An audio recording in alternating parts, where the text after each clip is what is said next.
Meu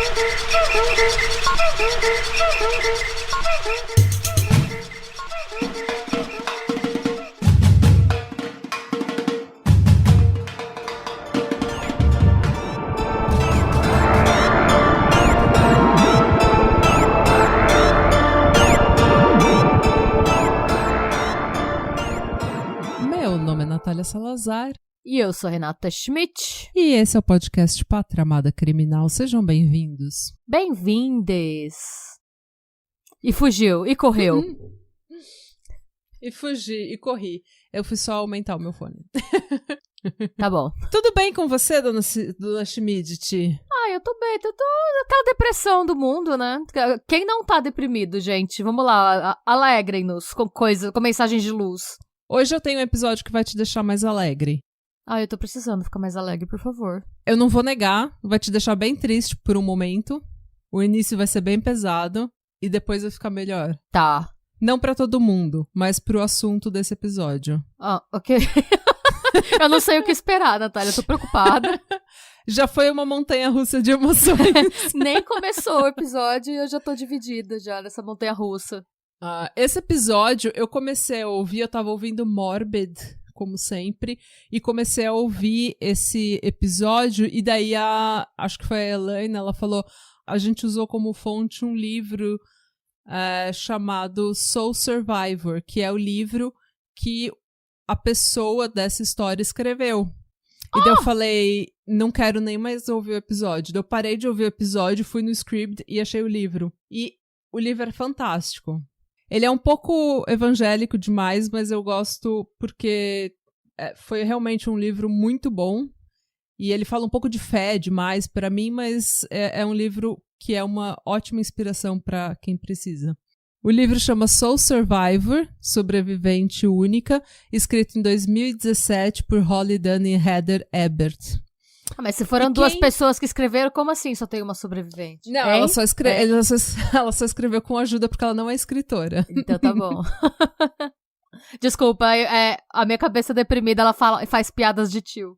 É mais forte que eu. Quando eu vejo, já saiu. Só penso, Não tem problema. Mas prossiga. Eu também, eu sei bem essa condição médica. Não me odeio. O gene pra ser nossa vem quando a gente tá deprimido ou quando a gente tá tentando fazer piadas pra no que saiu da minha boca piada, eu já sei que foi ruim. No que saiu, eu pensei que foi um erro. Ok. Quando você tá tentando, só aliviar a tensão do local, o climão, daí a piada ruim, o gene pra ser nossa é ativado. O Carlos Alberto que habita em mim, saúda o Carlos Alberto que habita em você. Sim. Mas então, quem é a Holly Dunn? Ela recebeu ajuda pra escrever esse livro porque ela não é uma escritora. A Holly Dunn foi a única sobrevivente do serial killer Rafael Rezendes Ramírez, um dos muitos codinomes que ele tinha e que ficou conhecido como Railroad Killer, ou assassino da ferrovia. Isso porque ele entrava e saía de trens na América do Norte inteira, cruzando fronteira ilegalmente, sabe esses trens de carga? Sei. Que são vários vagões que não tem ninguém, é só carga. Ele entrava e saía e pulava dos trens, e pulava nos trens, sabe, ilegalmente. E ele cometia os assassinatos ao longo dessas ferrovias. Mas, como sempre, eu vou começar a história do começo, porque é isso que eu faço. Eu não tenho muita criatividade pra começar um roteiro muito memento. Tem que ser do início. Mas eu acho que é melhor começar do começo, a não ser que você tenha... Eu lembro, por exemplo, quando você fez o caso do Sean Great. É legal começar do que você falou, né? Acho que, se não me engano, você começou pelo 911, não foi? Então, aí tem um motivo pra você começar, né? Então. Fora de ordem, assim. Mas se não, do começo é sempre o melhor lugar pra começar. Vamos de ordem cronológica. Por que não, né? A Holly Dunn nasceu em uma família relativamente bem rica. O pai dela é dono de uma empresa de hotelaria chamado Dunn Hospitality Group, que é um grupo de franchises de hotéis grandes e renomados e também alguns hotéis independentes. Eu falei hotéis e hotéis, eu sei que é hotéis. É hotéis. É hotéis. Tá, eu falei hotel e hotéis, mas eu sei que é hotéis. alguns hotéis independentes também nos estados da Indiana, Kentucky e Alabama. Então, ali no sul dos Estados Unidos. Rica. Rica, é um pessoal que tem um poder aquisitivo bom. Gente que nunca precisou se preocupar com o boleto. Não conheço essa sensação. Também não. E ela sempre teve uma relação fantástica com a família dela. Ela sempre foi relativamente popular, bem... Assim, todo mundo gosta dela, ela gosta de todo mundo. Ela sempre teve uma vida muito protegida. Sabe, aquela família comercial de margarina, todo mundo unido, todo mundo feliz. Nada muito extremo aconteceu na vida dela, na infância dela. Ela era uma pessoa relativamente bem protegida. O pai dela, apesar de ter sido uma pessoa extremamente bem-sucedida nos negócios, o pai dela sempre fez questão de participar de tudo na família e ser um pai extremamente presente. Então, ele não era desses que chega tarde, sai cedo e final de semana vai jogar golfe. Ele estava presente e ele participava muito da vida delas. Enfim, família feliz, tudo de bom. E ela cresceu com esse sonho de que ela teria uma grande carreira, tanto que quando ela era criança ela queria ser a primeira mulher presidente dos Estados Unidos. E mesmo assim ela teria uma vida familiar e ela construiria uma vida social, porque foi o que ela viu o pai dela fazendo. Ele não vivia só pro trabalho, então ela nunca foi uma pessoa que ou ela ia virar socialite, dona de casa, patricinha, ou ela ia virar uma pessoa que só pensa em estudar e trabalhar. Então ela sempre teve os dois. Para se juntar ao grupo do pai dela, né, nos negócios do pai dela, porque era uma carreira meio que, eu acho que inevitável, ela começou a estudar contabilidade na Universidade do Kentucky, em Lexington, que é uma cidade bem universitária. Todas as casas são repúblicas, todos os apartamentos são pequenos, divididos, podres, baratos. Muitos bares, muitos pubs, muitos botecos, muitas vendinhas que vendem cerveja. Tipo, tudo que um estudante precisa, um estudante pobre precisa. Muita cerveja, tipo, cerveja a valer. Muita cerveja. Muitos shots. Muitos shots e muito frango frito, porque estamos no Kentucky. Exato. Em 1997, ela viu que contabilidade não era a praia dela e ela resolveu mudar o bacharelado dela para finanças. Eu não sei nem a diferença, sinceramente. É tipo trocar matemática por álgebra. Como assim? Não é só uma parte da álgebra, da matemática? Putz, eu acho que ela queria passar, porque contabilidade é bem focada em empresa, né? E finanças eu acho que é mais voltada para o mercado financeiro, para bolsa. É um pouco mais amplo, eu acho, né? Eu também imagino que é mais amplo. Então, em 1997, ela trocou o bacharel dela, o bacharelado, para finanças. E ela teve que ficar em Lexington no verão. Então, normalmente, com cidade universitária, o verão, a cidade universitária fica vazia, porque todo mundo volta para casa dos pais, vai trabalhar um emprego de verão, fazer um pé de meia, enfim, e passar o verão com a família. Só que ela estava na cidade ainda, porque ela estava repondo alguns créditos que ela precisava, que ela tinha perdido enquanto ela estava no outro curso. Então, ela passou aquele verão inteiro em Lexington. E numa bela noite, ela e as amigas dela estavam num bar bem podrinho, comemorando o aniversário de uma delas, a Annie, que é uma grande amiga dela, que é a foto que eu te mandei. Das duas. A loira é a Holly e a Annie é a morena. Tá. E elas estavam comemorando que a Annie finalmente tinha feito 21 anos e que ela podia agora beber legalmente. Finalmente podia ter não precisava usar um RG falso. Chegou o momento, né? Chegou o momento. Detalhe, a Holly ainda estava usando o RG falso porque ela tinha 20 anos nessa época. Ai, Holly. Ai, Holly. Mas eu acho que a impressão que eu tenho é que todo mundo nos Estados Unidos faz isso. Sim. Tipo, é igual ter uma carteirinha de estudante, sabe? É tipo, é o seu RG falso. E foi nesse bar que ela conheceu um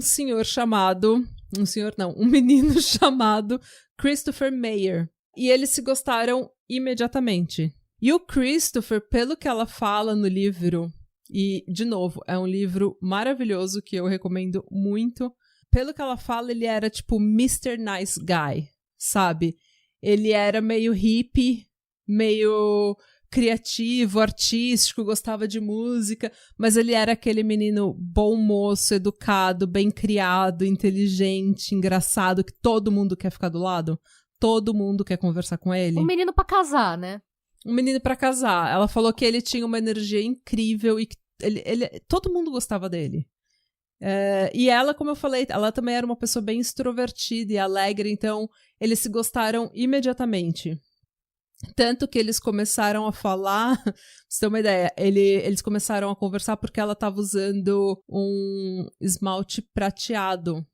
Isso na década de 90, tá, gente? Então, relevem. Ela estava usando um esmalte prateado e daí ele começou a puxar conversa porque ele tinha a unha do pé dele tinha sido pintada da mesma cor por uma colega de apartamento, que dividia apartamento com ele.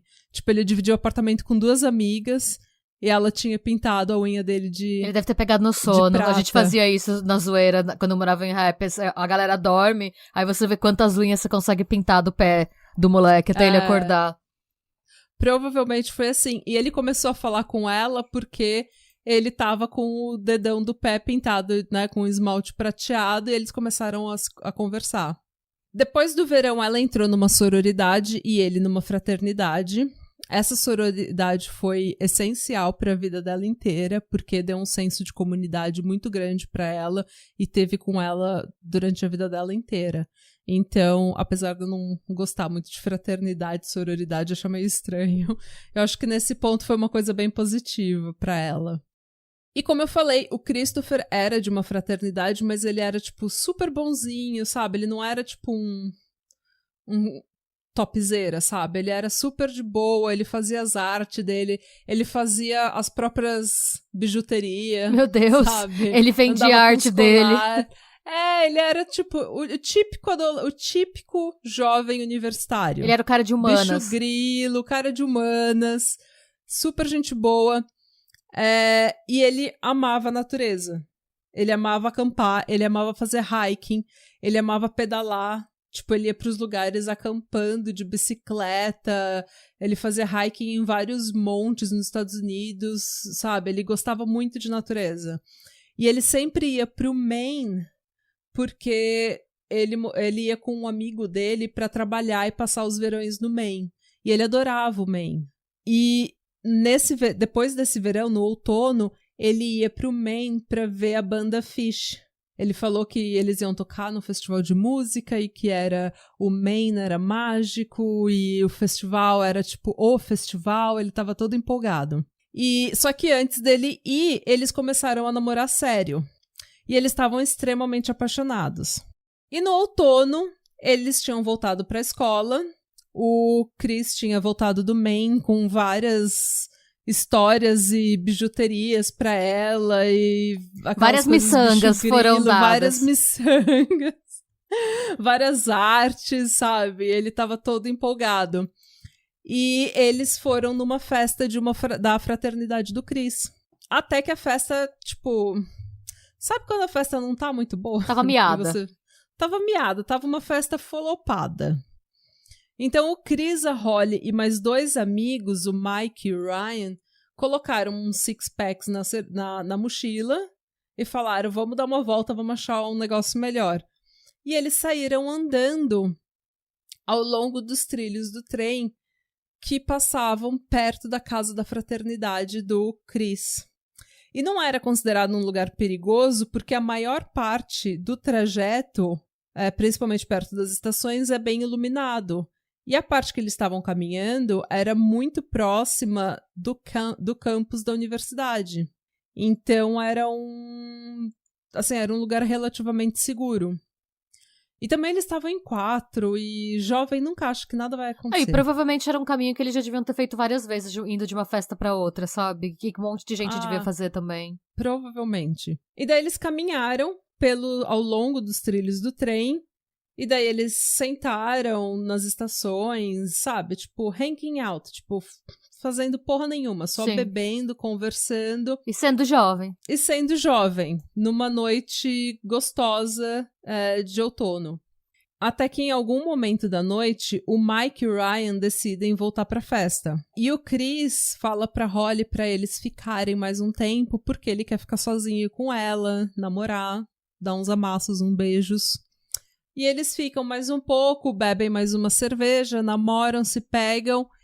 E quando eles estão voltando pra festa, aparece um homem na frente deles. E fala, cadê seus amigos? Oxi. Tipo, o homem já tava observando eles, já fazia, um bom tempo. Cadê seus amigos? Cada uma? Não te devo essa confiança? Pois é. O homem, então, pediu dinheiro deles, como se fosse um roubo, como se fosse um assalto. E o Chris respondeu que eles não tinham nada com eles. E a Holly até tentou brincar, como uma boa pátria mother que ela era. Ela tentou brincar, tipo, nossa, o que você tá esperando? A gente é 2 universitários duro, tudo, né? 2 universitários fudidos, a gente não tem dinheiro. Porque ela tava nervosa. Entendo. Faria igual. E vai ser um tema recorrente na vida dela fazer piadas com tragédia e piada quando ela tá nervosa. O cara mandou eles se ajoelharem. Mano. E pegou o Chris pelo braço, sabe? Torceu o braço do Chris fazendo ele se ajoelhar. E daí, num primeiro momento, a Holly não entendeu muito por que ele tava fazendo, porque eles estavam em 2 e os 2 eram mais altos que esse homem. Então, ela não entendeu por que o Chris tava tão quieto e obedecendo o que o cara tava falando.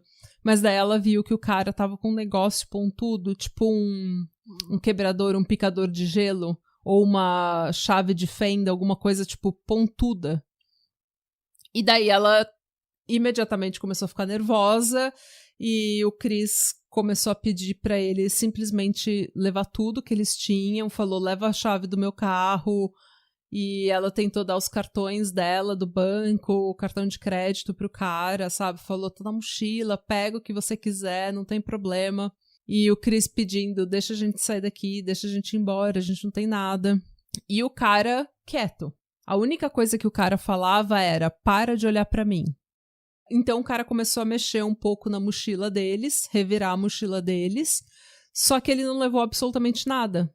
Porque ele não estava interessado em roubar absolutamente nada. E daí ele virou pra Holly. E, de novo, ele começava a gritar com ela, para de olhar, sabe? Para de olhar pra mim, não olha pra minha cara, abaixa a cabeça, se ajoelha. E tudo que ela conseguia pensar era, eu vou olhar pra ele o máximo que eu conseguir e eu vou gravar na minha memória absolutamente todos os detalhes desse filho da puta, porque se eu sair viva daqui hoje, eu vou pegar ele. Fiquei até arrepiada. E o cara começou a amarrar os punhos da Holly. Ele amarrou ela, e daí ele ia pra um lugar mais escondido, onde dava pra ouvir que ele tava mexendo numa mochila, numa mala. Tá. Ou seja, ele já tinha planejado isso fazia tempo, ele já tava preparado pra cometer alguma coisa, algum crime ali. Porque ele tinha trazido... Ele tinha um backup, uma mochila de backup escondida. Ele tinha os acessórios dele ali. Enquanto, ele foi pegar as coisas, e enquanto ele tava fora, eles tentaram planejar alguma coisa, mas ele voltou muito rápido. Quando ele voltou, ele amarrou os punhos e os tornozelos do Chris, e amarrou os tornozelos da Holly.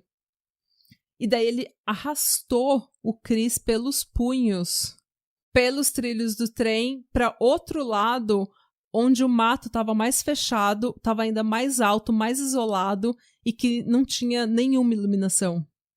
E daí a Holly, com medo de que ele ia arrastar ela também, porque o Chris ficou todo machucado de pedra e vidro que tinha nos trilhos, ela simplesmente seguiu ele, de joelho, amarrada, de joelho, ela simplesmente seguiu ele. Chegando lá, ele amordaçou os 2. Só que a Holly, ela é muito esperta. Ela pegou, toda vez que ele ia amordaçar ela colocava a língua pra fora. Porque daí tinha mais espaço. A mordaça ficava frouxa. E quando o cara saía, ela podia falar com o Chris. E ela falou pro Chris, faz a mesma coisa. Quando o cara saía pra ir pegar mais o cara ficava saindo o tempo todo pra pegar coisa? Não, o cara saía, ele saía pra ir pegar as coisas na mochila dele e daí voltava. Ele saiu umas 3 ou 4 vezes. Em uma das vezes, a Holly tentou se soltar. Ela conseguiu soltar a atadura dos punhos e ela foi direto pro Chris para conseguir soltar os punhos deles, para que eles soltassem os tornozelos e fugissem. Só que isso não aconteceu, não deu tempo. O cara voltou e falou: eu tenho um amigo que tá chegando, ele tem uma arma. Se você tentar se soltar, ele vai te pegar. Então nem tenta. Eu acabei de sair da cadeia. Vocês vão me ver nos jornais. E ela reparou que o cara tinha um acento, tipo, um acento, sotaque. que ele tinha um sotaque mexicano, tipo, um inglês meio quebrado, sabe? Um inglês com um sotaque bem forte. Tipo, Sofia Vergara. E daí, ele colocou os dois de cara pro chão, de bruços, e ele saiu de novo. E nisso, o Chris, que tinha feito a mesma coisa que a Holly, depois que ela falou, coloca sua língua pra fora quando ele estiver te amordaçando, ele conseguiu soltar, afrouxar um pouco a mordaça dele e falou pra Holly: fica calma, vai ficar tudo bem. E essas foram as últimas palavras do Chris. Não ficou nada bem! Quando o homem voltou, a Holly viu que ele estava carregando uma pedra, visivelmente muito pesada, porque ele tava, tipo, ele não estava carregando ela de boas, ele estava sofrendo para carregar ela. Ele então ergueu a pedra sobre a cabeça do Chris e soltou. E no livro, ela escreve assim: eu não posso descrever como é testemunhar esse tipo de crueldade contra alguém que você ama. Não existem palavras para descrever o horror que é ouvir o barulho de um crânio se abrindo. O Chris ficou imediatamente quieto, e naquele momento uma paz estranha me tomou. Eu me senti segura e protegida. Eu não estava mais com medo de morrer. Minha mente estava em modo de sobrevivência e eu já não sentia absolutamente nada, nenhuma emoção. Era como se o tempo tivesse parado e a única coisa que eu ouvia era a voz do Chris na minha cabeça: vai ficar tudo bem. Nossa. O homem então desamarrou os pés da Holly e ela começou a lutar e chutar e se contorcer e gritar o mais alto que ela podia. Mas mesmo assim, ele colocou aquela coisa pontuda que ele estava segurando contra o pescoço dela e falou: viu como seria fácil te matar? Por fim, ela parou de resistir e ele estuprou ela. Enquanto ela estava sendo estuprada, ela, que é uma puta badass do caralho, ela começou a quebrar as próprias unhas e cavar a terra ao redor dela e tirar cabelo e deixar o máximo de DNA dela na cena do crime, porque ela pensou que se ele escondesse o corpo dela em algum outro lugar, a pessoa que achasse o Chris tinha que saber que ela também estava ali. Então ela tentou fazer o máximo de... deixar um rastro mesmo. deixar o máximo de rastro. Enquanto ela estava sendo estuprada, também 2 ou 3 trens passaram e ela meio que começou a fingir que ela estava escondendo o rosto do agressor pra ver se ela conseguia ganhar a confiança dele. E ela começou a falar com ele, falando: oi, tudo bom? Meu nome é Megan. Como que é seu nome? E daí ele falou James Wilford, ou alguma coisa assim, que ela não se lembra. Parece um nome super inventado. Ela falou várias outras versões pra polícia, porque ela não lembra direito esse sobrenome que ele deu, mas ela falou que era James Will alguma coisa. E ela tentou o tempo todo fingir que ela estava gostando para criar uma conexão com ele e se humanizar nos olhos dele, né? Modo sobrevivência, né? Claro, e ela implorou para ele, por favor, não matar ela. E falou: se você me deixar viver, eu não vou falar para ninguém, você nunca vai precisar se preocupar comigo, só me deixa viver. E daí ele falou para ela que ele não ia matar ela. Ele então terminou o que ele começou.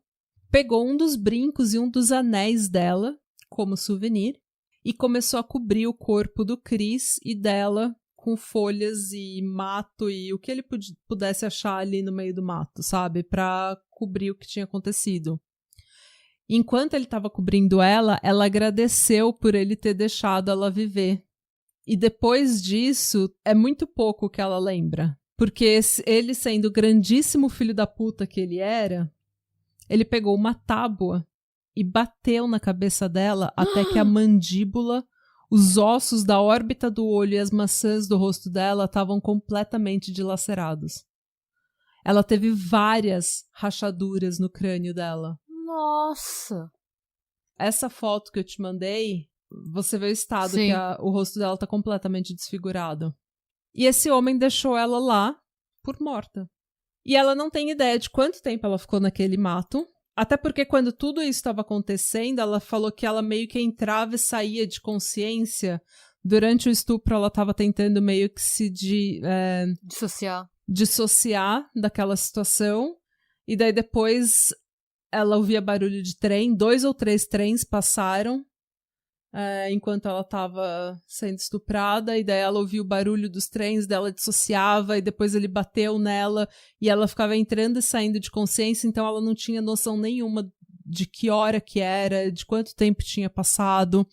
Tudo que ela sabia é que ela, tipo, ela falou que nem dor mais ela tava sentindo, sabe? De tão, sei lá, tanta adrenalina e todo o modo de sobrevivência que ela tava entrando.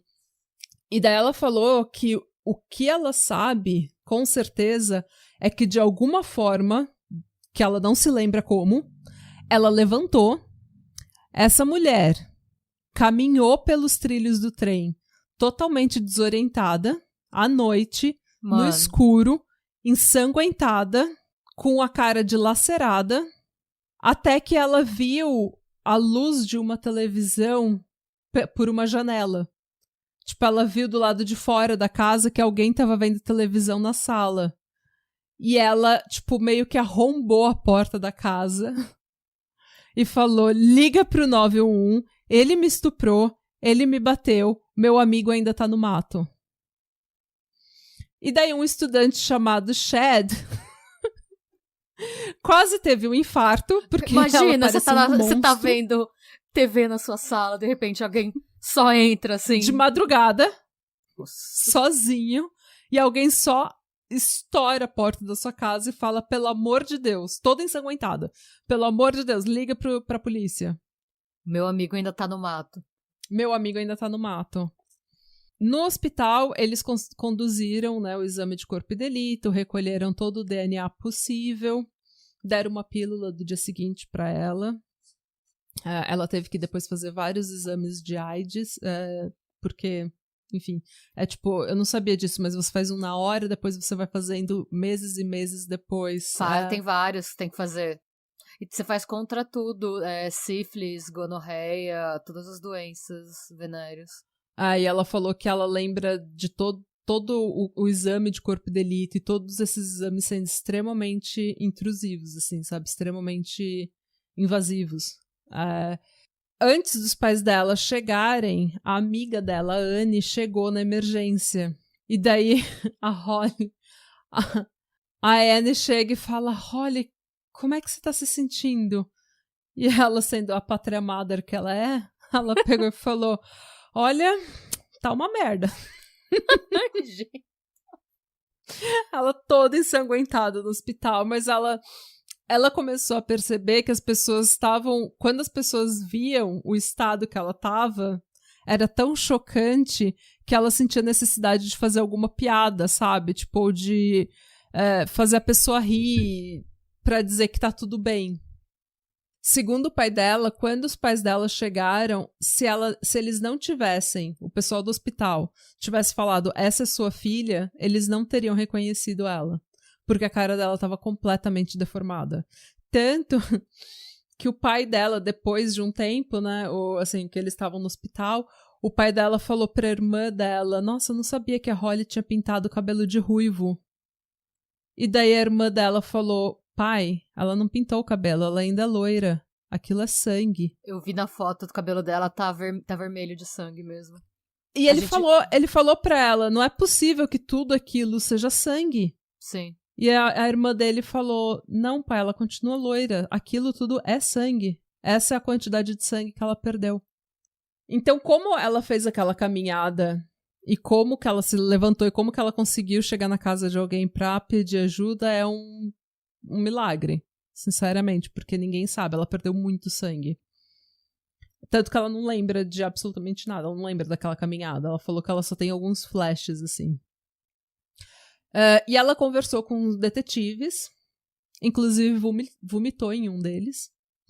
Porque ela falou que ela tinha passado por um trauma tão grande, o estresse e tudo que tinha acontecido. Ela passou uns 2 dias só vomitando no hospital. Ela não conseguia comer nada, ela só vomitava.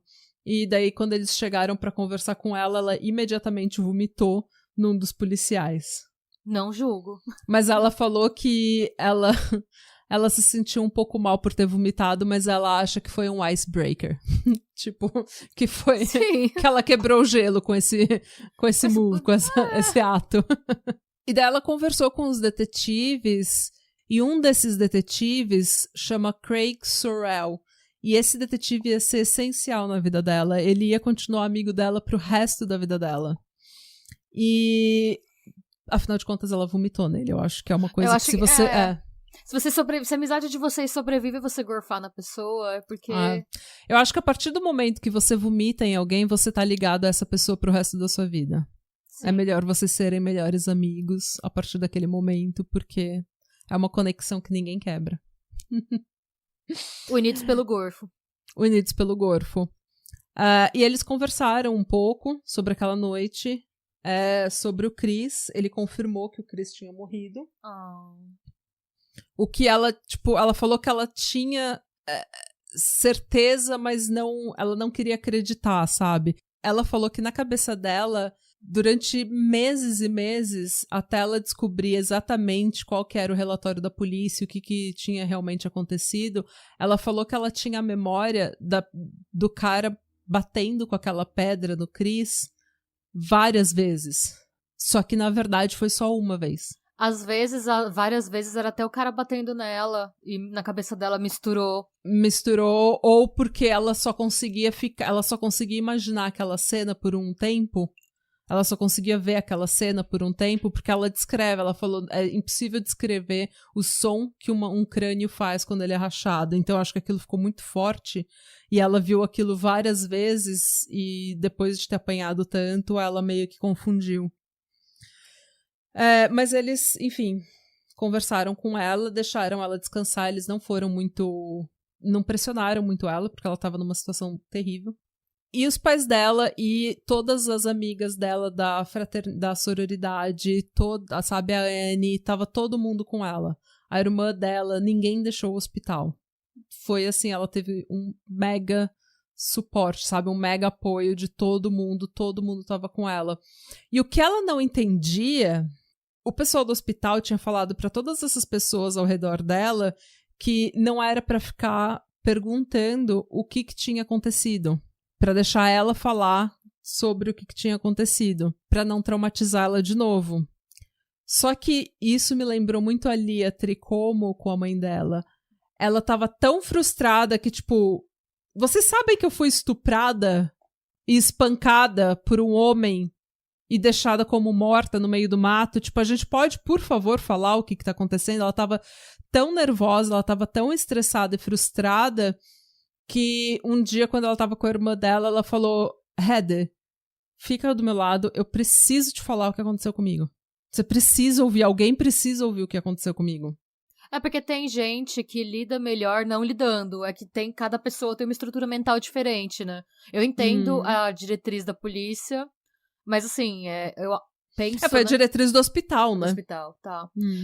Penso que o ideal é você dar pra pessoa uma abertura. Tipo, olha, eu não vou ficar te enchendo o saco com isso. O dia que você quiser falar, eu tô aqui. Mas não se sinta na obrigação de falar. Porque tem gente realmente que fala, olha, já foi, eu quero seguir... Eu não quero falar sobre isso. Tem gente que lida assim, que enterra. Saudável? Não necessariamente. Porque às vezes a pessoa que enterra lá no fundo... Eu sei porque eu sou a pessoa que adora fugir dos meus problemas. Por que você tá mal? Quer conversar? Não. Eu quero fingir que nada está acontecendo e ficar triste sem motivo. Na minha cabeça, sem motivo, é quando eu vou ver tem todo motivo, mas eu não quero pensar nele. Não, olha que nem eu. Se eu tô triste, todo mundo vai ficar sabendo. Mas é mais saudável. Eu penso, pelo menos, que é melhor lidar assim, né? Do que se eu tô infeliz, se eu tô insatisfeita, se eu tô com trauma, todo mundo vai ficar sabendo. Eu acho que tem umas 2 ou 3 coisas na minha vida inteira que eu não falo pra ninguém. Nossa, que aconteceu, eu recalco, eu não conto, aí eu penso, nossa, tô com vontade de comer pizza, eu não falo sobre, quero comer. Eu sou uma total, I eat my feelings, assim, totalmente. Tipo, nossa, não quero falar sobre isso, mas nossa, e aquele lancho, hein? Sabe o que eu quero pedir um lanche? Devorando 2 latas de leite moça, mamando na lata de leite moça, eu mesma. Comendo brigadeiro de panela. Às vezes eu faço brigadeiro de panela e eu como na panela. Tipo, eu não espero nem ele esfriar direito. Não, eu gosto de pedir, porque pra mim é importante o fator de eu não ter que cozinhar. Não sou eu fazendo a minha comida, alguém vai me entregar. Tem todo um ritual. Tem todo o ritual hoje eu vou comer uma coisa que eu não fiz, porque esta pancinha não vai para aquele fogão hoje. Então, faz parte, sabe? Vou pedir. Faz parte da mágica, tá certo. Mas que bom que ela é bem resolvida e que ela quer falar sobre o assunto com as pessoas, porque é melhor pra fora do que pra dentro. Assim, eu acho que ela só precisava falar com uma pessoa, sabe? Ela só precisava parar de que... Pra ela o que tava incomodando era as pessoas fingindo que, tipo, nada tinha acontecido, sabe? Era como se ela estivesse no hospital por causa de um câncer. Tipo, por alguma coisa que todo mundo pode ter, sabe? E, na verdade, o que tinha acontecido com ela era uma coisa extremamente violenta, trágica e que não é comum, não é uma coisa que todo mundo passa por aquilo. Nem todo mundo vê o namorado ser assassinado na sua frente e depois ser estuprado, sabe? Tipo, é uma coisa muito violenta e muito única. E numa cidade tranquila, uma infância que você nunca sofreu, tipo, você nunca passou por nada fora do normal, né? Eu imagino que deve ser um choque absurdo, assim, a sua percepção do mundo vai mudar inteira. Tipo, vai alterar completamente inteiro. Vai mudar como você vê as pessoas, como você vê o mundo, perspectiva de futuro, muda tudo. Uhum. Quando o detetive, o Craig Sorrell... O que foi gorfado. O que foi gorfado, voltou pra colher o depoimento... ela descreveu o homem que atacou ela e o Chris como um homem mexicano de aproximadamente 1,70 e com um sotaque mexicano bem forte. E os dias se passaram e ela conseguiu se recuperar fisicamente. Ela se recuperou fisicamente muito rápido. Ela passou por algumas cirurgias para reconstruir a mandíbula dela. A mandíbula dela foi, tipo, fechada com, sabe, com... Com arame? Arame. Porque ela não podia mexer a mandíbula. Nossa. Ela só conseguiu comer depois de 6 semanas da cirurgia. Nossa. Do mais, ela conseguiu se recuperar relativamente rápido e ela voltou para casa dos pais dela em Evansville, na Indiana, para poder se recuperar. E o pai dela ficou extremamente abalado. Ela disse que ela nunca tinha visto o pai dela chorar porque ele não é de mostrar emoção, mas que ele ficou extremamente ansioso. Ele saía todo dia de casa para correr, porque, tipo, ele precisava correr. E nessas corridas ele levava uma arma. E quando ele chegava em casa, ele revistava a casa inteira. Antes de dormir, ele revistava a casa inteira. E daí você fala, nossa, né, que pai neurótico, que não sei o quê. Mas assim, não só isso aconteceu com ela, o pai dela sofreu horrores com os filhos dele. Ele já tinha sido casado antes de casar com a mãe da Holly. E desse primeiro casamento, ele tinha 3 filhos. O John, a Kathy e o Michael. O John morreu ainda neném de pneumonia. A Kathy sofreu um acidente gravíssimo de carro quando ela tinha 12 anos. Ficou gravemente ferida. O Michael morreu num acidente de carro aos 23 anos, antes de se formar na faculdade. E agora isso estava acontecendo com a Holly. Ou seja, se fosse a Heather, eu fugia dessa família, eu nunca mais voltava. Zica. Porque de 5 filhos, 4 sofreram tragédias. Então, tipo, se fosse a Heather, eu já tava no Canadá uma hora dessa, caminhando. Mas, enfim, é por isso, ele nunca teve muita sorte, coitado, com os filhos dele. Então, quando isso aconteceu com a Holly, ele ficou total atordoado, sabe? Mas a dona Holly Dunn, sendo a badass do caralho que ela voltou pra faculdade 1 mês depois de ter ido pra casa dos pais dela. Ela ficou um mês se recuperando, e ela escreve no livro que, assim, eu fiquei 1 mês em casa, dormindo, comendo sopinha, ou não comendo, tipo, descansando. Agora eu preciso me juntar aos vivos novamente. E ela voltou para a faculdade, relativamente bem, mas ela sabia que o trauma que ela tinha sofrido era um trauma muito grande que ela precisava ir para terapia. Então ela foi para terapia da faculdade, né, porque eles oferecem auxílio psicológico. Aconselhamento, né? Aconselhamento. E ela foi só uma sessão, porque na hora ela viu que a psicóloga da faculdade não tava nem Ela teve que dar um lenço. Tipo, essa mulher não tá preparada pra lidar com o meu trauma. Normalmente é recém-formado que fica nesse serviço, é estagiário. Porque normalmente, quando você vai aconselhar estudante, é uma coisa bem, tipo, pequena, entre aspas, né? São problemas de jovem. Depressão, porque, tipo, saiu da cidade natal, umas coisas que são... Ou ansiedade por causa dos exames, da prova. E ela não estava absolutamente, de nenhuma forma, qualificada para lidar com o tipo de trauma que a Holly tinha sofrido. E a Holly, ela falou que, tipo, mais tarde ela se juntou a um grupo de terapia para mulheres que sofreram abuso sexual. E ela falou que dessas meninas, acho que, tipo, num grupo de 7, 8 meninas, tinha uma outra mulher que tinha sofrido violência sexual de um estranho. O resto todo... A maioria dos casos, o abusador é conhecido, né? Exatamente. E daí, o problema é que, tipo, essa única outra pessoa que conseguia, entre aspas, se conectar com a Holly por ter sofrido abuso sexual de um desconhecido, ela também não conseguia entender porque o tipo de violência que a Holly sofreu foi tão extremo e tão único que ela estava tendo dificuldade para se conectar com as pessoas. E isso foi uma coisa recorrente na vida dela até hoje, assim, é uma coisa que demorou muito tempo para ela conseguir realmente criar conexões com outras pessoas, porque ela sempre fala que o trauma dela é muito único. Não é todo mundo que sobrevive a um serial killer, não é todo mundo que sobrevive àquele tipo de violência, que vê a pessoa que você ama sendo assassinada e lembra do barulho que o crânio dele fez quando rachou. Sabe? Nossa, é engraçado porque essa história... Engraçado não, né? Mas eu achei... alguns aspectos são muito parecidos com o da Alison Bota, né? Uhum. Que foi bem assim, pessoas randômicas, do nada, numa situação assim, totalmente aleatória. Sim. E daí... se você ser, tipo, deixado pra morrer, ela foi decapitada viva, né? Ela teve que literalmente carregar pra cabeça. Eu penso, será que essas duas, tipo, se encontraram mais pra frente? Porque são traumas muito únicos, né? E eu espero que sim. Eu espero que elas tenham, tipo, tomado um café, pelo menos. Sim, e como é que porque...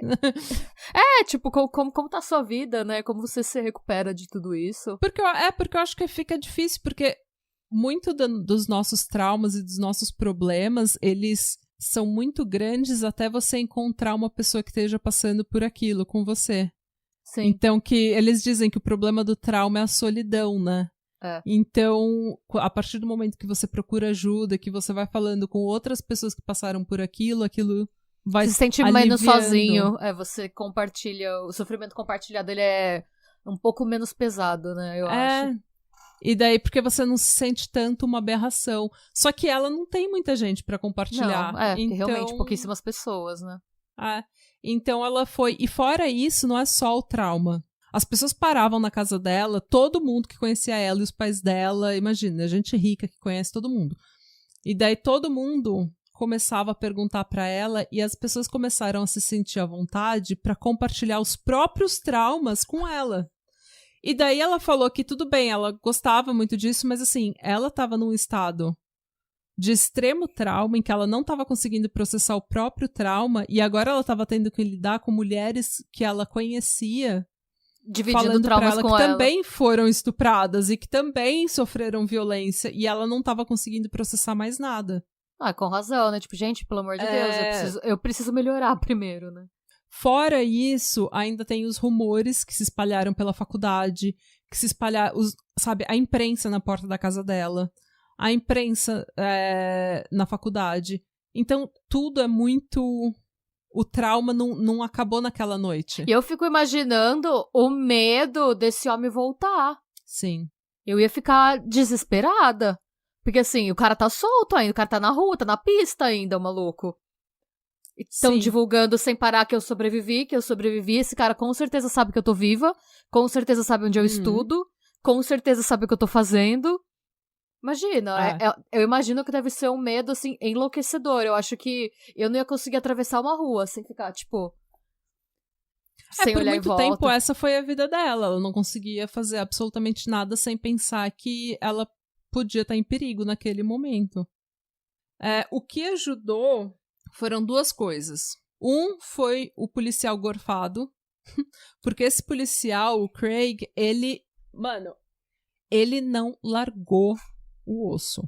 Ele falou que ele não ia descansar enquanto o caso não fosse solucionado, enquanto eles não achassem esse cara, e que ele tinha certeza que esse caso não ia ser, sabe, cold case, que eles não iam fechar esse caso, largar esse caso. Até porque muita coisa do que você falou mostra pra gente que não foi a primeira vez que ele matou alguém.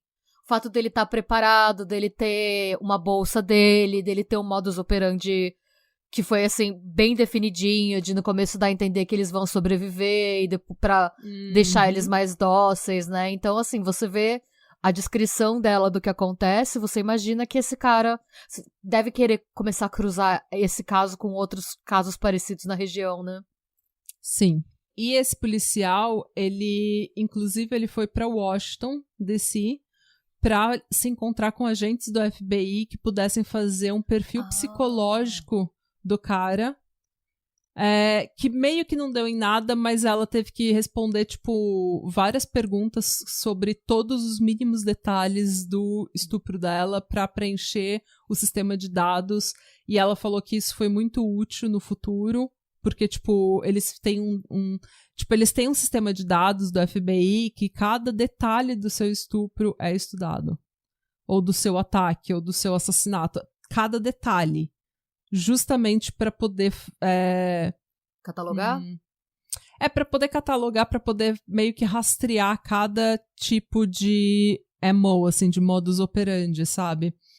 E esse detetive, ele, inclusive, colocou todos os mínimos detalhes do ataque e da autópsia do Chris, do ataque dela, do estupro dela. Ele colocou nesse sistema de dados, ele ficava checando periodicamente até achar alguém ou alguma coisa que pudesse ser parecido, porque ele falou, isso não deve, exatamente o que você falou, isso não é a primeira vez. Essa pessoa estava preparada, essa pessoa sabia o que fazer, essa pessoa tinha um script que ela estava seguindo, não foi um crime um crime acidental, um crime de oportunidade. Ele estava seguindo eles, inclusive.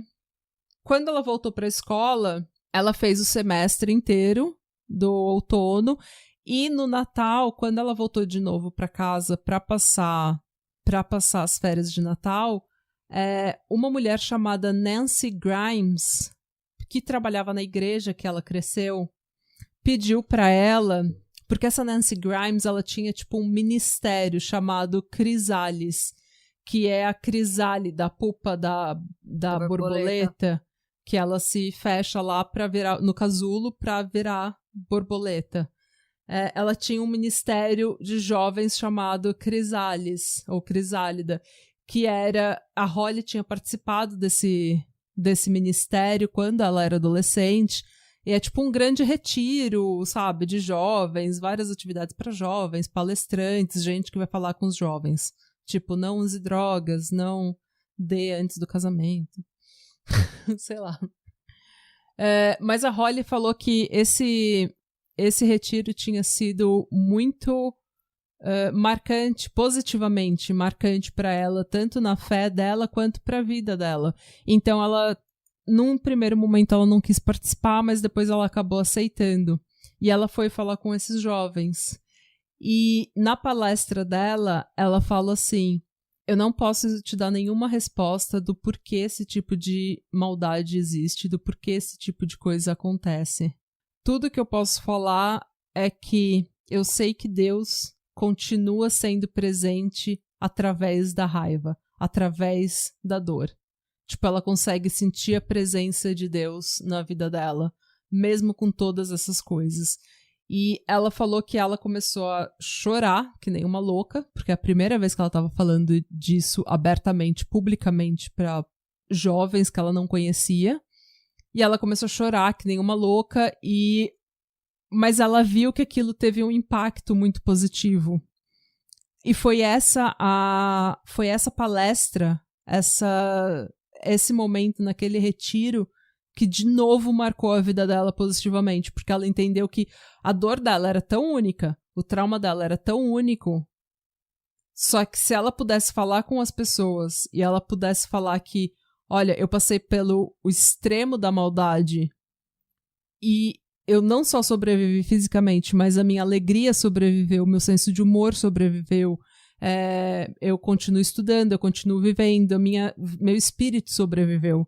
Para as pessoas ver aquilo, ela viu que tinha um marco positivo na vida das pessoas, que inspirava as pessoas a passar pelo que eles estavam passando. Um belo dia, o Craig Sorrell chega na casa dela, no apartamento, porque ela, como eu falei, ela continuou vivendo. Ele chega no apartamento dela e diz que naquele sistema de dados que ele tinha incluído todos os detalhes, deu um match em um assassinato que aconteceu no sudeste do Texas. Eita! Uma neurologista chamada Claudia Benton estava sozinha em casa porque o marido dela e as filhas tinham ido passar um tempo com a família no Arizona.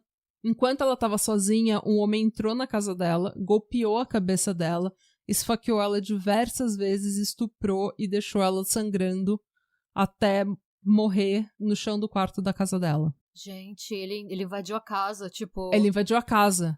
Ele roubou joias dela como souvenir.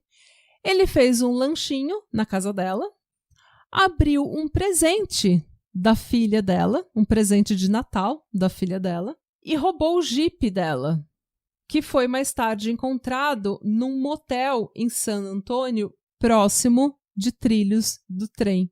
E foi esse detalhe que chamou a atenção do detetive, porque ele tinha colocado... os dois tinham esse detalhe em comum. Foi o único outro caso no sistema de dados do FBI que veio com match, que tinha um detalhe que dava certo. Quando eles colocaram as digitais do homem no sistema do FBI, eles viram, a polícia do Texas isso, eles viram que era um homem mexicano que tinha entrado nos Estados Unidos ilegalmente diversas vezes e tinha sido deportado diversas vezes, e que tinha colecionado uma lista de crimes desde a década de 70. E, tipo, os crimes dele eram todos. Gente, todos. Ele completou o bingo do... Sim. Ele tinha sido pego por falsidade ideológica, furto, roubo, porte ilegal de armas e espancar um homem de 88 anos, chamado Gilbert Chase, que morreu meses depois do ataque. E por esse último crime, ele tinha sido preso e condenado, mas depois de 6 anos ele foi solto e deportado de volta para o México. E, obviamente, não demorou muito, ele estava nos Estados Unidos de novo. Alguns meses depois, esse homem entrou em uma casa em Weimar, entre Houston e San Antônio, e assassinou um pastor e a esposa dele. A esposa tinha sido brutalmente estuprada e o carro do casal tinha sido roubado. E o carro do casal foi encontrado próximo do motel em San Antônio, onde o Jeep da doutora Cláudia tinha sido encontrado. Então, eles fizeram meio que uma relação entre os 3 casos. E foi aí que aquele programa America's Most Wanted resolveu fazer um programa sobre o tal do Railroad Killer. Porque até então, tipo, eles não queriam fazer nada sem ter um suspeito. Mas agora eles tinham, pelas digitais e pelo modus operandi, eles tinham uma conexão com ele e 3 crimes. Então, o America's Most Wanted resolveu fazer um programa especial sobre o Railroad Killer, né, o assassino da ferrovia. A polícia estava chamando ele por um dos 30 nomes que eles conseguiram ligar a essa pessoa, que era Rafael Erezendas Ramírez. Logo depois desse episódio ter ido pro ar, um laboratório do Texas confirmou que o DNA encontrado na Holly batia com o DNA encontrado nas cenas dos 2 outros crimes. Então, o Kentucky conseguiu colocar ele como suspeito. Conseguiu indiciar ele. O America's Most Wanted fez um follow-up do episódio, entrevistando inclusive a Holly e os pais do Chris, levando eles na cena do crime de volta, fazendo todo aquele documentário, né? Eles caminhando através dos trilhos e tudo mais, o que foi extremamente traumático, porque a Holly, por muito tempo, ela não conseguia nem ouvir o barulho de um trem ou ver um trem, e eles continuaram reprisando a foto desse tal Rafael em todos os noticiários, em todos os jornais, e fazendo, tipo, manhunt, sabe? Fazendo essa perseguição, essa busca por esse homem em uma mega operação chamada Train Stop, que virou nacional essa operação. Antes de ser pego, no entanto, ele conseguiu fazer mais vítimas. Uma professora de 26 anos, chamada Noemi Domingues, quem ele estuprou e matou usando uma picareta, que é aquele martelo pontudo, sabe? Pra quebrar pedra. Essa picareta foi mais tarde encontrada cravada na testa de uma senhora de 73 anos que morava sozinha em uma outra cidade, uma senhora chamada Josephine. As 2 mulheres, assim como todas as outras vítimas, moravam perto de ferrovias. Ou seja... E esses 2 crimes foram feitos no mesmo dia. Ele estava ficando apavorado. Ele estava ficando estressado, porque existia agora uma campanha nacional para achar ele, e ele não estava vendo muita saída, e ele estava cada vez mais precisando do estímulo que um serial killer precisa para se acalmar. No final das contas, a prima do Rafael Ramírez, Rafael Rezendes Ramírez, ligou para a hotline do America's Most Wanted e falou que a irmã dele chamava Manuela e morava em Albuquerque. E ela deu o telefone e o endereço da irmã dele. A prima, ele devia ser o primo esquisito. Ela pensou, tinha certeza que esse menino ia acabar aprontando alguma. O pior é que não. Não? Ai, tanto que os parentes todos dele no México estavam assim, boquiaberto. Jura? Porque ele era um menino bom. Ele era um menino bom? Uhum. Mano... Mas também ele só fazia os crimes dele nos Estados Unidos, ele ia pro México, passava férias, né, deportado. E daí, tipo, dava meses, nem isso, às vezes semanas, e ele entrava nos Estados Unidos de novo, ilegalmente, e cometia mais crimes. Enquanto a polícia foi encontrar a Manuela, o Rafael fez mais 2 vítimas no Illinois, um aposentado e a filha dele de 51 anos, chamados George Morber e Carolina Frederick. Ela tinha sido estuprada, assim como todas as outras vítimas. No dia 21 de junho de 1999, o Rafael Rezendes Ramírez entrou na lista dos 10 mais procurados do FBI. E logo depois disso, o Departamento de Imigração revelou que eles tinham prendido o Rafael, mas que eles tinham soltado de volta pro México. Por quê? Porque eles prenderam, ou ele foi pego sem os documentos, e daí ele foi deportado pro México, porque eles não se ligaram que era o mesmo homem. Nossa, mano. Mas, como toda sorte um dia acaba, a irmã dele continuou cooperando com a polícia.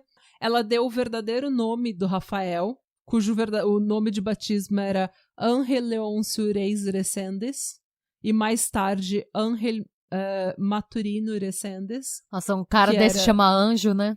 Pois é. Ele adotou o sobrenome do padrasto, por isso que mudou para Maturino Resendes. A Manuela deu o nome e o telefone de vários parentes no México e o endereço de vários parentes no México para a polícia, e também ajudou a orquestrar a rendição do Ángel. Até porque estava todo mundo percebendo, inclusive o Ángel, que depois que você entra para a lista dos 10 mais procurados do FBI, junto de ninguém menos que Osama Bin Laden, é meio que tipo um caminho sem volta. Você não vai sair dessa ileso. Você, tipo, não tem muito o que você fazer. Agora você nunca mais vai entrar nos Estados Unidos. Não. E você definitivamente não vai ter uma paz no México também. O ideal, se você tem dinheiro, é ir pra Nicarágua, que a Nicarágua não extradita. Fica a dica. Dica pra tramada. Mas eu não lembro o que a gente tava falando esses dias, que normalmente é isso, né? A galera vai ou pra Nicarágua, ou se é muito rico, você vai pra Dubai. É os lugares que não extradita mesmo? ninguém. Não extradita? Fica a dica, gente, ó. Dubai e Nicarágua. Ele, então, se rendeu e foi indiciado e julgado no Texas. Ixi. A Holly, que estava estudando na Inglaterra durante essa tour toda, voltou e testemunhou no julgamento. E no dia que ela foi testemunhar, sabe aquela sandália Birkenstock? Que é aquelas de tira que todo estudante tem, que usa com meia? Que tem aquelas duas fivelas grandes? Sim. Ela tava usando, no dia que ela foi testemunhar, ela tava usando aquela sandália que era a sandália que ela tava usando no dia do ataque. Meu Deus. Ela implorou para aquele detetive Craig Sorrell, amigo dela, para ele conseguir tirar de evidência, né, para ele conseguir a liberação, porque ela queria muito, era a sandália favorita dela. E era também a sandália favorita do Chris, que ele tinha uma igual, obviamente, porque todo estudante universitário tem aquela sandália. Todo mundo que é de humanas já teve uma sandália de Jesus, gente. Essa é a clássica sandália de Jesus. Exatamente. Até que depois de um ano, depois do ataque, o detetive Craig, conseguiu a liberação da evidência, né? Porque não precisavam mais daquela evidência e liberou pra ela. E ela tem as sandálias até hoje. E quando ela foi depor, ela tava usando as sandálias. O corpo do Chris foi cremado usando a sandália Birkenstock dele, a sandália de Jesus de humanas.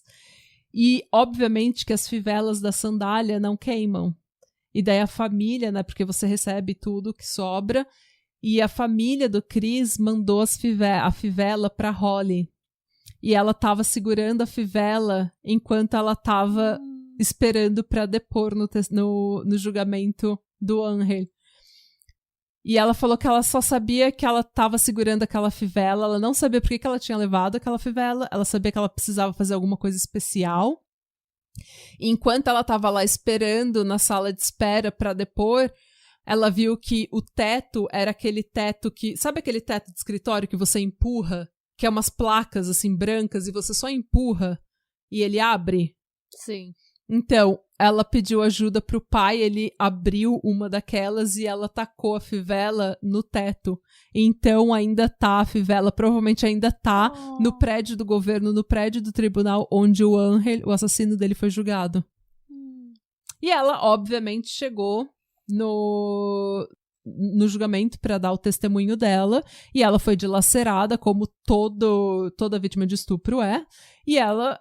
Sendo a badass que ela deu todas as respostas, ela chorou que nem uma louca, obviamente, mas ela deu todas as respostas claras, ela reconheceu o assassino dela, descreveu ele pra corte, né, ele estava sentado lá, e o Angel foi condenado à morte por injeção letal, o que ele recebeu no dia 27 de junho de 2006, quando ele tinha 45 anos.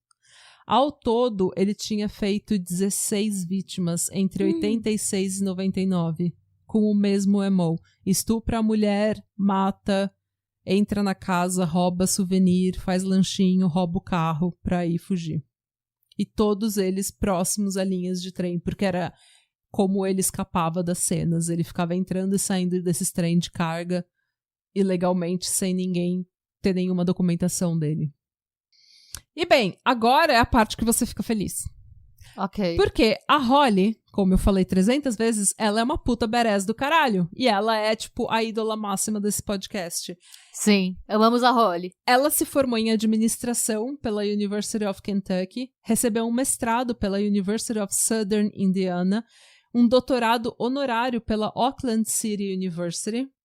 Ela fez uma viagem pro Maine para honrar o Chris, onde ela acampou e foi nos festivais que ele costumava ir e fez hiking, onde ele costumava fazer hiking e, enfim, fez todo o ritual, porque ele foi o grande amor da vida dela.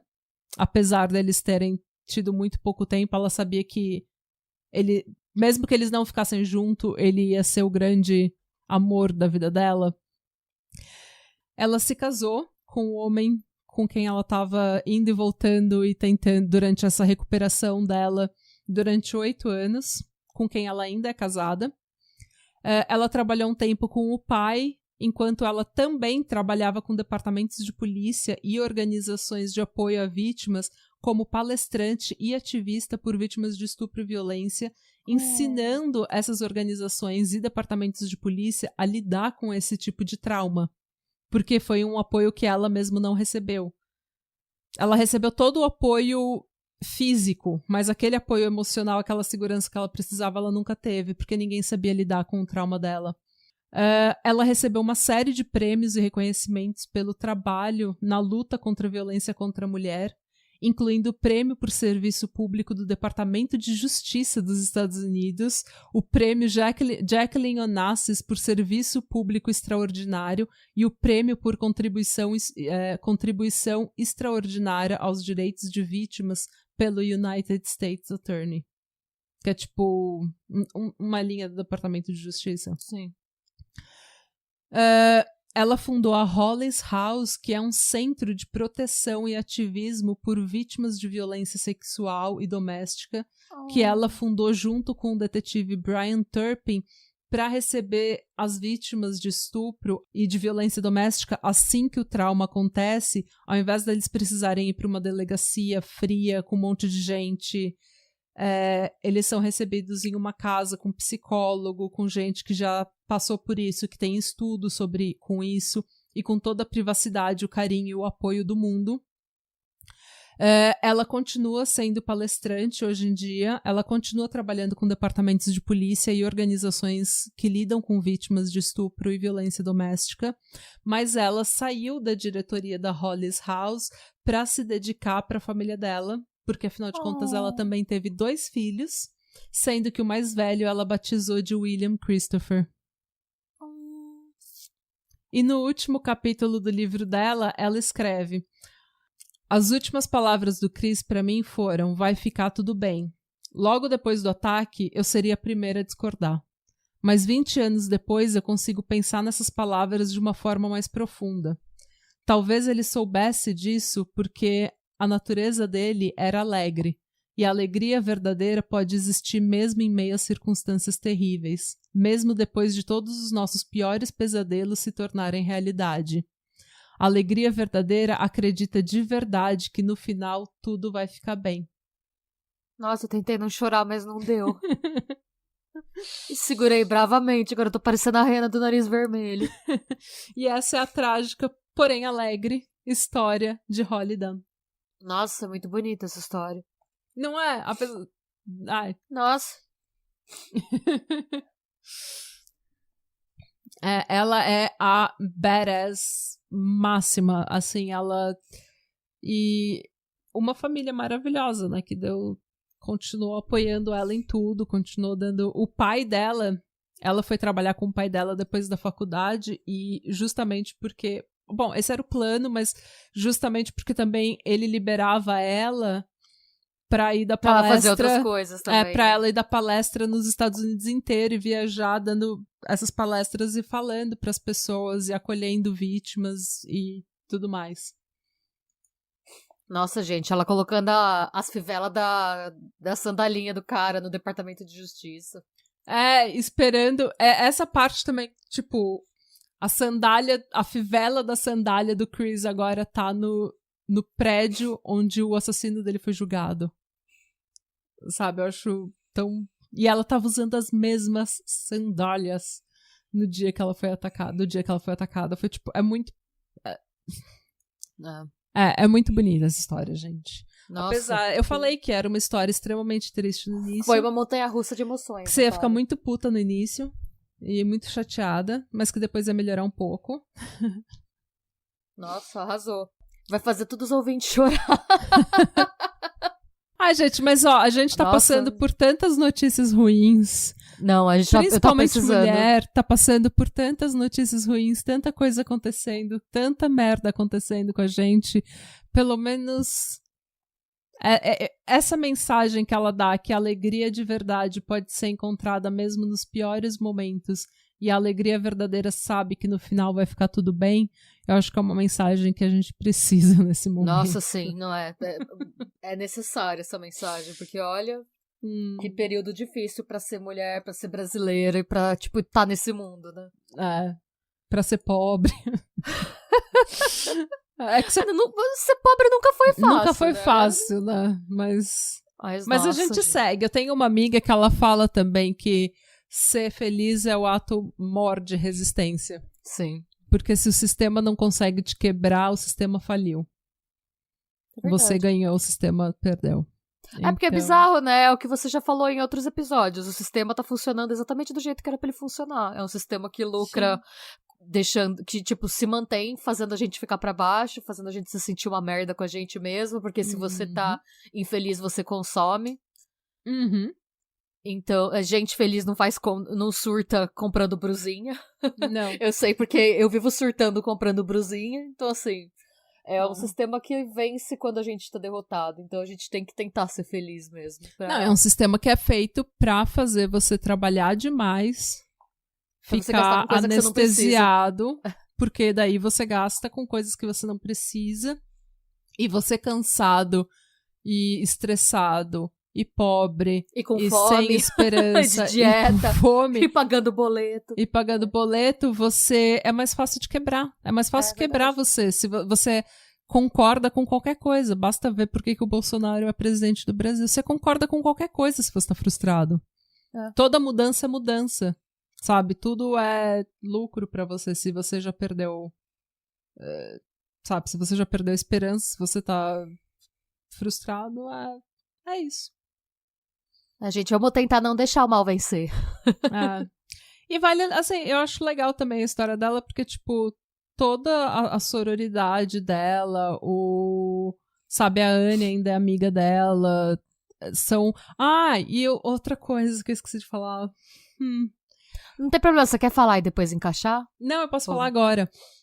Não tem problema. Tanto ela quanto os amigos do Chris... Os amigos daquela, sabe, da fraternidade dele, os amigos que estavam naquele grupo de amigos quando ele foi assassinado, eles ainda se encontram. Toda a oportunidade que eles têm pra comemorar o aniversário do Chris ou comemorar as datas especiais, e eles falam, eu não lembro como que eles chamam o grupo, mas é tipo a Squad da Felicidade, sabe? Uma coisa assim, que é tipo... pra manter a alegria do Chris viva. Então eles ainda se encontram todo ano, toda vez que eles têm oportunidade. Eles foram no casamento dela, ela foi no casamento deles. Ele viveu tão pouco e deixou uma marca tão bonita no mundo, né? Sim, viveu pouco, mas ainda vive. Sim. E é isso, gente. Eu espero que vocês tenham gostado desse episódio. Nossa, eu amei mesmo. Desculpa que eu gaguejei tanto no início. Não, você não gaguejou, não. Na real, eu tô... Nossa. Vai tudo cortar na edição, vocês não vão ver nada. Não, mas na real, eu que participei de tudo, sem editar. Você não gaguejou, não. Nossa, muito boa a história. Muito bem contada, Dona Natália. Muito obrigada. Nossa. Gente, é isso. Começa a sua semana com essa. Com essa mensagem de esperança. É motivacional, sim. Sim. Eu tô menos triste com as injustiças do mundo, tá vendo? Coisas boas também saem da tragédia, às vezes. E eu gosto que ela tem o mesmo tipo de humor que a gente. Sim. Que ela começa a ficar nervosa e chateada, ela faz piada. Então. É isso. Nossa, muito boa a história. E leiam um livro, eu não sei se tem no Brasil, mas se tiver eu vou procurar o link e eu vou compartilhar nas nossas redes sociais. E a gente também vai compartilhar as fotos do Chris. A foto dela toda estourada, eu acho que a gente não vai compartilhar. Mas... Eu posso borrar, mas eu acho melhor não. Eu acho melhor não. Até a próxima semana. E sejam bons. E busquem conhecimentos. E fora Bolsonaro. E fora Bolsonaro. E não matem ninguém nos trilhos do trem. Nem em lugar nenhum. Nem em lugar nenhum. E se você fizer alguma merda e você for rico, voe para Nicarágua ou Dubai, porque não extradita. Dicas, Dona Schmidt. Eu sei que não extradita pros Estados Unidos, agora eu não sei se é pra qualquer lugar, não. Eita, porra. Voltamos para a pesquisa. Não, a gente não sabe. Eu fiquei sabendo só porque esses dias eu tava lendo sobre a máfia irlandesa.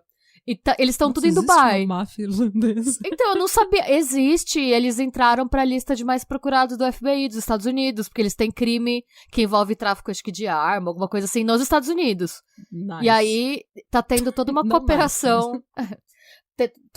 Tem tipo uma força-tarefa Irlanda-Estados Unidos pra tentar pegar esses caras, mas eles estão em Dubai. Então, eles não conseguem pegar. Eles apenas estão em Dubai. É tipo, a gente não consegue prender eles porque eles estão em Dubai. Como assim? Eles estão em Dubai. E Dubai não extradita. De repente lá, foram né? eles que deram o golpe na Sasha. Pode ser, né? O shake da criptomoeda, né? Eu sei de Dubai. Dubai e Nicarágua. Nicarágua eu não lembro, porque algum mafioso mexicano tentou correr pra lá em algum momento. El Chapo.